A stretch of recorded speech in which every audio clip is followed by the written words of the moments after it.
Hello everyone. Today we'll be looking at the development and eruption of the primary dentition or the deciduous dentition, and we'll be looking at the sequence of eruption of the primary teeth, and then we will be looking at the clinical significance of deciduous dentition, and finally we'll be looking at the different aspects of identification of the primary dentition. So the sequence of eruption or emergence for the primary teeth, is that the central incisor, it erupts first, then the lateral incisor, then the first molar, and then it's the canine, and then the second molar.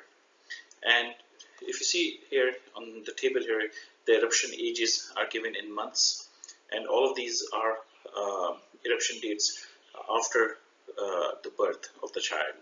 So the sequence of eruption or emergence is, there might be variations in it, but the sequence of calcification is much more precise and accurate as compared to the sequence of eruption. So the eruption dates may vary, but the sequence remains the same.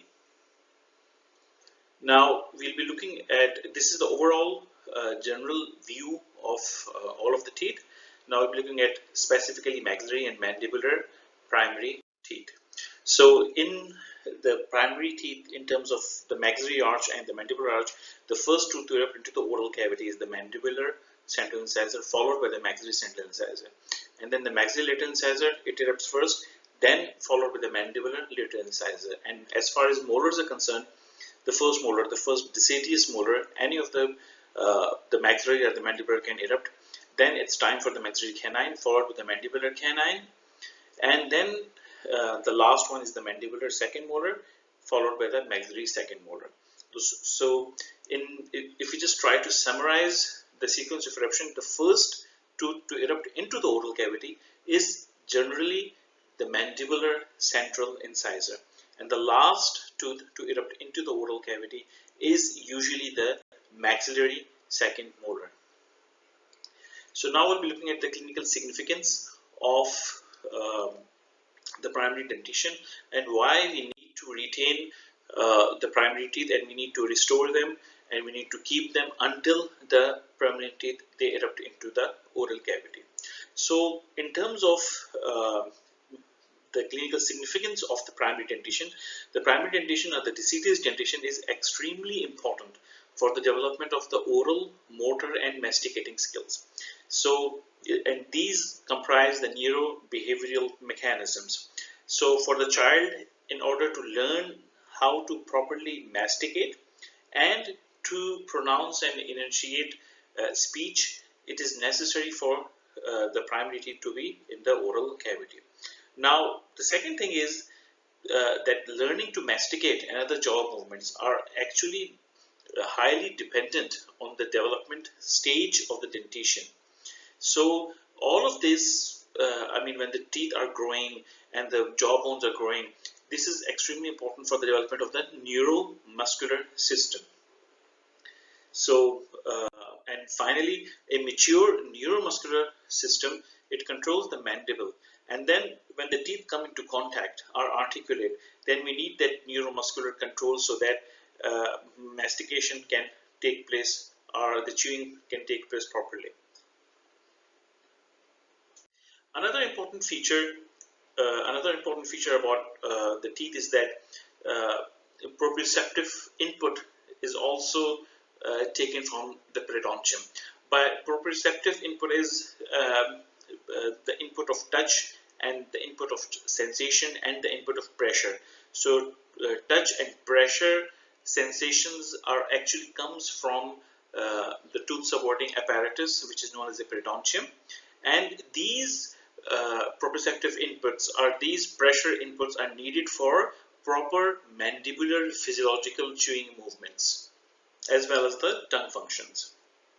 Now we'll briefly go overview on the primary dentition eruption facts. So one of the first facts is that the calcification of all the primary or the deciduous teeth usually begins at about 13 to 16 weeks in utero, and by 16 and by 18 to 20 weeks in utero, all of the primary teeth have initiated calcification.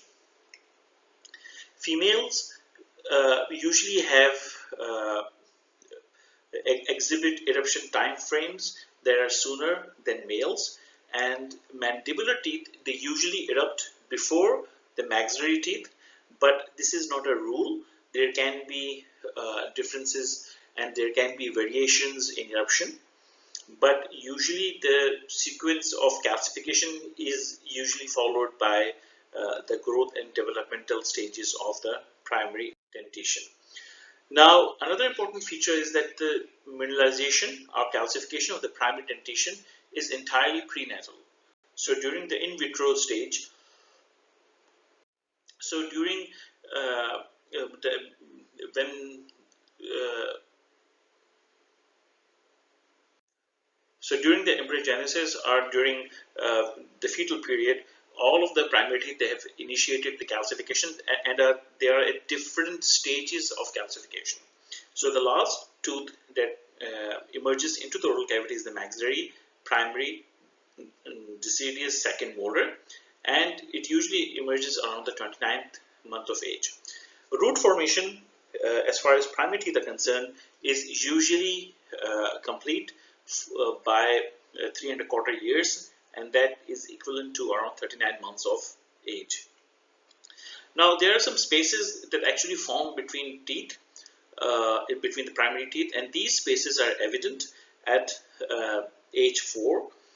And these are known as primate spaces. The reason why they are known as primate spaces is because our primates, such as the monkeys, chimpanzees, and apes, they also have the same teeth, the same spaces between the teeth, and these spaces actually are present because of the expansion of the alveolar bone and the growth and development of the alveolar bone. Now, the occlusion, by occlusion we mean when the teeth are in contact or when they articulate. So this primary teeth occlusion is usually present by the age of 3. So this is just a brief summary of the primary dentition facts and the eruption, and as well as the sequence, the eruption sequence and importance of the primary dentition. Thank you, everyone.